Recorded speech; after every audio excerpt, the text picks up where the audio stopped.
সেখানেই আমাদেরকে মিটাতে গেছে। জীবন হয়তো আমাদের অনেক গেছে, কিন্তু আমাদের জীবনের বিনিময়ে সেই জায়গাতে ইসলামের আলো ব্যাপকভাবে ছড়িয়ে যাচ্ছে। জোরে বলুন আরো জোরে বলুন। আর উদাহরণ ইউরোপ দুনিয়া, পশ্চিমা দুনিয়া, ইউরোপ কান্ট্রি, ইউরোপ দুনিয়া চেয়েছিল, আমেরিকা, ফ্রান্স, বিভিন্ন দেশ চেয়েছিল ইসলামকে মিটিয়ে দেবে। জর্জ ডব্লিউ বুশও চেয়েছিল, কিন্তু জর্জ ডব্লিউ বুশের কন্যাই ইমানের কালেমা পড়ে হাফেজে কোরআন আল্লাহ বানিয়ে দিয়েছে। আর তাদেরই মিডিয়া, তাদেরই কলম, তাদেরই লেখা, তারাই আজকে বলতে শুরু করেছে কি আগামী 40-45-এর মধ্যে আমেরিকা সহ ইউরোপ দুনিয়া সংখ্যা গুরু হবে ইসলাম। জোরে বলুন সুবহানাল্লাহ। অথচ সরকার তাদের, প্রশাসন তাদের, মিলিটারি তাদের, সব ক্ষমতা তাদের হাতে। সেখানে তো আর কেউ কাউকে জোর করে ধর্মান্তরিত করছে না। সেখানে তো আর জোর করে কেউ বলছে না যে কলেমা পড়ো না হয় মেরে দেবো। যেমন আজ আমরা দেখছি স্লোগান না দিলে আমাদেরকে মেরে দেওয়া হচ্ছে, সেখানে তো ভাই আমাদের তো কেউ ক্ষমতাই নাই। এখানেও আমাদের কেউ ক্ষমতায় নাই, সেখানেও কিন্তু তারাই ক্ষমতায়, তারাই আমাদের উপরে জুলুম করেছে, অত্যাচার করছে।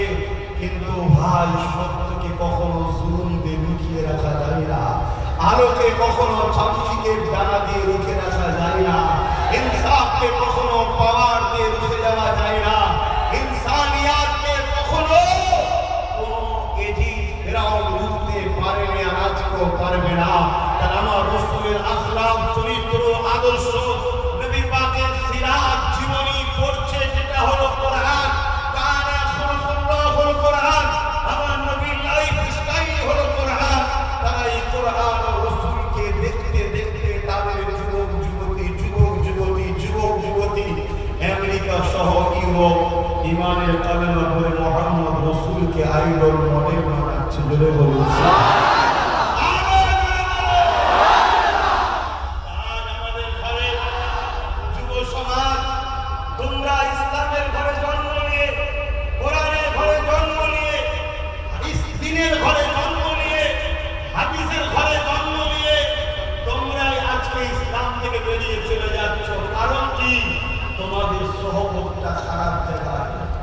তোমাদেরকে সেকুলারের নামে ডেকে, ভালোবাসার নামে ডেকে তোমাদেরকে গুন্ডা বানানো হয়েছে, মাফিয়া বানানো হয়েছে। তোমাদের দ্বারা অন্যের ঘরকে সাজানো হয়েছে, তোমাদের দ্বারা অন্যের জমিকে বারবার চাষ করানো হয়েছে, তোমাদের দ্বারা অন্যের পেটকে বারবার ভরানো হয়েছে, তোমাদের দ্বারা সবার আখের গুছিয়ে দেওয়া হয়েছে। আর সমাজের কাছে তোমাদেরকে বারবার হাইলাইট করা হয়েছে।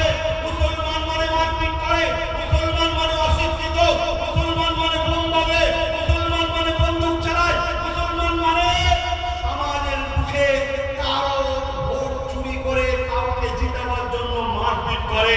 বারবার তোমাদেরকে খারাপ করে দেখিয়েছে, প্রত্যেকেই দেখিয়েছে, বা সবাই তোমাদেরকে ব্যবহার করেছে। কিন্তু আজকে দিনের শেষে এমন একটা জায়গায় এসে দাঁড়িয়েছি, কেউ আগে হালকা মিষ্টি সুরে কথা বলে মারত, আর আজকে কেউ ডাইরেক্ট মারছে। পার্থক্য শুধু এত জায়গায়, তুমি আমার নামে কিনা নেবে তোমার ব্যাপার। সেদিন আব্বাস সিদ্দিকী যে জায়গায় ছিল, যে কথা বলেছিল, আজকেও সে জায়গায় আছে, সে কথাই বলছি। মুখ একটা, কথা একটাই আছে, দুটো বলিনি আমি, আজও সে জায়গায় আছে। তাই তোমাদেরকে আজও বলছি, সময় এখনো আছে, পরিবর্তন হও, ঐক্যবদ্ধ হও, একতা হও, নিজের মায়ের জন্য হও, নিজের বেটির জন্য হও, নিজের বোনের জন্য হও, নিজের স্ত্রীর জন্য হও, নিজের ঐতিহ্যকে বাঁচাবার জন্য হও।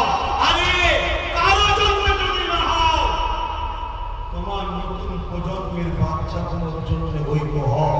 তুমি ভাবো আজকে তোমাকে কিভাবে শেষ করা এই জায়গায় অনেক মায়ালো দাঁত দেখিয়ে বেরোবি, হাসবে তোমার সামনে। অনেক বেরোবে, অনেক মায়াজি বেরোবে। ইতিহাসের পাতা উল্টে দেখা যাবে তারাও